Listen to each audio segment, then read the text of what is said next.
Hay momentos en la historia, momentos de crisis total, en los que todo lo que conocemos parece venirse abajo. Y a veces, justo en esos momentos, aparecen figuras que nos dan un mapa completamente nuevo para seguir adelante. Hoy vamos a meternos en la vida de uno de esos gigantes, San Agustín, un hombre cuya búsqueda personal de sentido terminó sentando las bases de todo el pensamiento occidental, precisamente cuando el mundo que conocía se estaba haciendo pedazos. A ver, tratemos de imaginar el shock. Estamos en el año 410, y Roma, la ciudad eterna, la que se suponía que era invencible, es saqueada. Para la gente de esa época, esto no era solo una noticia de una derrota militar. No.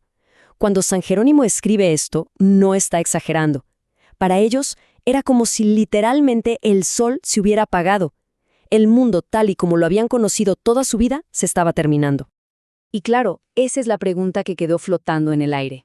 Cuando los cimientos de tu sociedad, de tu civilización se quiebran, ¿de dónde te agarras? ¿Dónde encuentras una base sólida para construir algo nuevo? Esta es la pregunta que San Agustín se vio forzado a responder, no solo para su gente en ese momento, sino para los siguientes 1000 años. Ok, para entender cómo Agustín pudo dar una respuesta a semejante crisis, primero tenemos que mirar hacia adentro, hacia él. Porque mientras el gigantesco imperio romano enfrentaba amenazas que lo iban a hacer colapsar, un hombre en un rincón del norte de África estaba librando sus propias batallas internas. Batallas que, sin que él lo supiera, lo estaban preparando para este momento de la historia. Hablemos del joven Agustín de Tagaste, un tipo brillante con un talento fuera de serie para la retórica, o sea, para el arte de persuadir, de convencer con la palabra.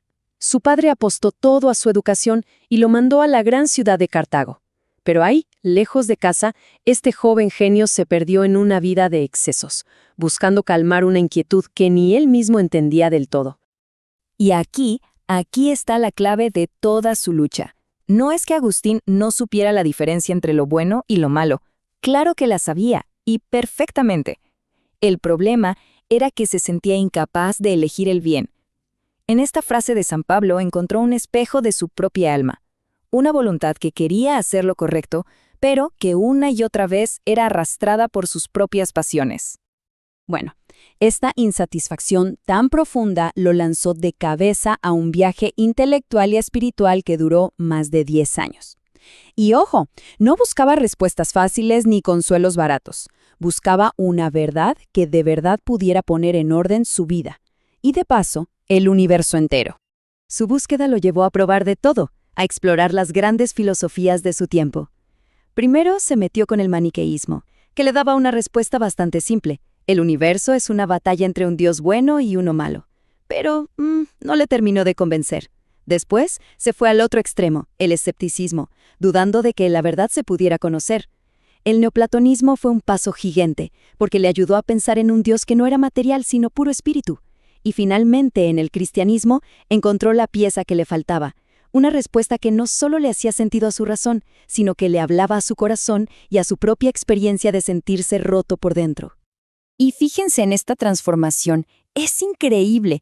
En poco más de una década pasó de ser un profesor de retórica súper ambicioso y medio perdido a convertirse en una de las voces más potentes de la Iglesia. Su conversión en Milán, sin duda, fue el punto de quiebre, y su nombramiento como obispo de Hipona lo puso justo en el centro de los debates que iban a definir el futuro de la fe cristiana. Ahora, uno podría pensar que una vez que Agustín encontró su fe, ya estaba, ¿no? Problema resuelto. Pues no, su trabajo apenas comenzaba. La Iglesia no era un bloque sólido y unido. Al contrario, estaba amenazada por divisiones internas muy serias. Y a Agustín le tocó librar 2 batallas intelectuales enormes para defender su visión. La primera gran amenaza fue el donatismo, un movimiento fuertísimo justo ahí, en su propia tierra. Los donatistas eran puristas. Para ellos, la Iglesia debía ser una comunidad de gente perfecta, de santos. Y su idea era que si un sacerdote había cometido un pecado grave, los sacramentos que daba, como el bautismo, ya no valían nada. Y aquí es donde vemos la genialidad de Agustín para responder. Él sostenía que la Iglesia aquí en la tierra es como una red de pescar, atrapa peces buenos y malos, y que esa separación solo se hará al final de los tiempos. La santidad de la Iglesia, decía él, no viene de la pureza de sus miembros, que somos imperfectos, sino de Cristo. Este argumento fue clave, ¿eh? Si la Iglesia tuviera que ser perfecta para ser válida, se habría roto en 1000 pedazos. La visión de Agustín permitió que fuera una institución universal, o sea, católica, capaz de acoger a toda la humanidad, con todo y sus imperfecciones. El segundo gran desafío fue el pelagianismo, y esta era una visión, digamos, mucho más optimista sobre las personas. Pelagio enseñaba que los seres humanos, simplemente usando su fuerza de voluntad, podían decidir dejar de pecar y alcanzar la perfección por sí mismos. La ayuda de Dios, su gracia, era útil, sí, pero no estrictamente necesaria. Agustín, que se acordaba muy bien de su propia lucha interna, rechazó esto de plano. Para él, el punto era este. Por algo que él llamó el pecado original, esta idea de que nacemos con una tendencia al egoísmo, nuestra voluntad está debilitada. No podemos salvarnos solitos, por más fuerza que le pongamos. Necesitamos desesperadamente la gracia de Dios, que es un regalo que nos sana. Por eso Cristo no es solo un buen ejemplo a seguir, es un redentor que nos rescata. Esta idea se convirtió en la piedra angular de la teología en Occidente. Muy bien. Habiendo defendido a la Iglesia de sus peleas internas, Agustín tuvo que volver a la gran crisis de su tiempo, la que lo empezó todo, la caída de Roma. Su respuesta sería su obra maestra, un libro monumental que le daría forma a la manera de ver el mundo durante toda la Edad Media. La acusación en la calle era muy simple y directa. Roma cayó porque abandonamos a nuestros dioses de toda la vida por este nuevo Dios de los cristianos. Era un argumento muy potente y peligroso. Agustín se pasó más de 10 años escribiendo una respuesta, pero no solo para defenderse, sino para proponer una forma completamente nueva de entender la historia. Y esta es la idea central de su argumento, que es brillante. Para Agustín, toda la historia de la humanidad es en realidad la historia de una lucha entre dos ciudades que son invisibles. No son imperios de verdad, sino que representan dos lealtades fundamentales. Piénselo así.